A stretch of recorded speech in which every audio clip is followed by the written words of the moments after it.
High, welcome to my YouTube channel. डाळ धुत आहे. हाय, गुड मॉर्निंग.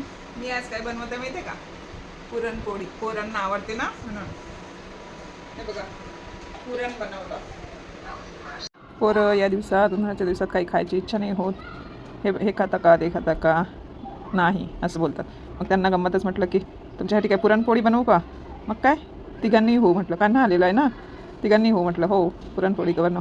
मग काय घेतली डाळ धुवायला. आणि गरम खूप होतं, खूप गरमी आहे. पण म्हटलं जाऊ द्या, खातील पोरं तेवढेच आवडीने. मग काय पुरण घोटून पुरण केलं. कुकर लावला, मिक्सरमधून काढलेली डाळ आणि घोटायला घेतली. पण खूप गरमी, खूप गरम वाटत होतं. लेट झालं होतं थोडं, पण म्हटलं नाही, बनवतेच आज, खातील तरी पोरं आवडीने. मग काय थोडी कणिक बिरी मळली. अर्धी पातळ, म्हणजे पुरणपोळीला पाहिजे तशी मळली, आणि अर्धी साधी. एडेवरच म्हणतील की आम्हाला साधी पण पोळी पाहिजे म्हणून केली. आणि मग काय केला, हाताला तेल तूप लावलं थोडं आणि गोडा बनवला. आणि पुरण थंड करायला ठेवलं होतं एका साईडला. म्हटलं एवढं पूर्ण थंड नाही होईल म्हणून एका डिशमध्ये पुरण थंड करायला ठेवलं होतं. आणि मग घेतला थोडा गोडा आणि हाताला थोडं तूप लावलं आणि पुरण भरून मस्त बनवली पुरणपोळी. छान झाली होती, एकदम मस्त.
पुरणपोळी मस्त झाली ना.